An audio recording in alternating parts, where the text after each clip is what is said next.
सुब्रमण्यम स्वामी जी को अदालत में अपना बयान देने के लिए समझ भेजे गए। उसको उन्होंने हाईकोर्ट में चैलेंज किया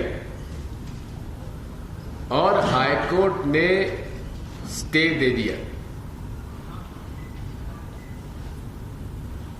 अगर उनके पास तथ्य थे सुब्रमण्यम स्वामी जी के पास, तो उन्होंने उनको समन्स उनके बुलावे के आधार पर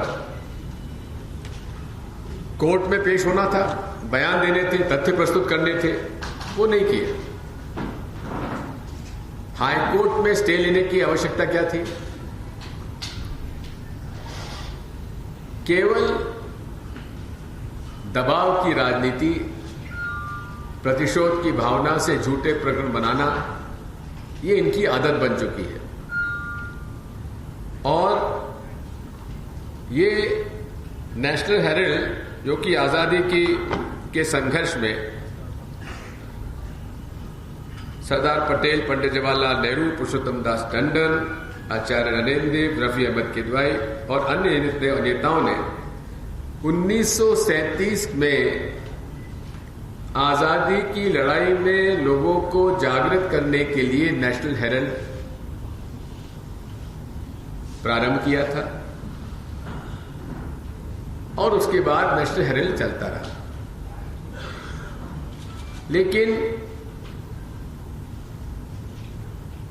धीरे धीरे जो सभी आज प्रिंट मीडिया के हालात हैं, उसके कारण घाटा होता गया और काफी बड़ी तादाद में वहां के कर्मचारियों को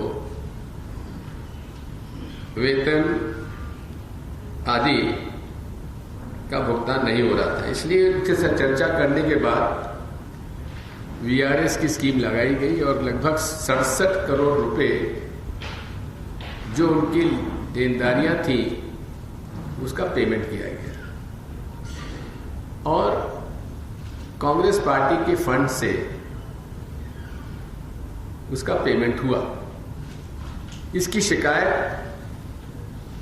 चुनाव आयोग को की गई और माननीय चुनाव आयोग ने कहा कि इसमें कोई किसी प्रकार का बंधन नहीं है या कोई प्रतिबंध नहीं है कि किस प्रकार से पैसा खर्च किया जाता है, इसका कोई नियम नहीं है पीपल्स रिप्रेजेंटेशन एक्ट में।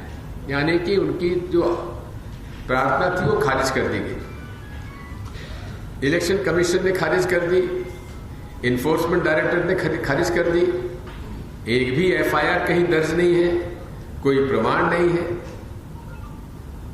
अब उसके बाद हुआ क्या कि यंग इंडिया की एक समाचार, उसकी मैगजीन चालू की गई, कंपनी शुरू की गई और उस कंपनी ने सारे शेयर्स जो थे उसका इक्विटी बढ़ा के शेयर्स लिए और शेयर्स लेने के बाद आज की परिस्थिति वही है।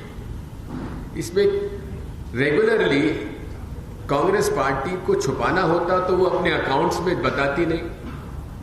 ऑडिट हुआ और ऑडिट होने के बाद इलेक्शन कमीशन ने उसको स्वीकार किया, इन्फोर्समेंट डायरेक्टरेट ने स्वीकार किया, कोई एफआईआर है नहीं। फिर भी सोनिया जी और राहुल जी पर राजनीतिक दबाव डालने का ये कुटिल प्रयास है। लेकिन ये भूल जाते हैं कि ये वो परिवार है जिसने अंग्रेजों के सामने घुटना नहीं टेका, जिस परिवार से दो लोगों ने देश के अखंडता एकता के लिए शहादत दी, वो ऐसे समन्स और ऐसे बुलावे से या झूठे प्रकरणों से क्या डरेगा? डरने वाले नहीं है और दृढ़ता से मुकाबला किया जाएगा।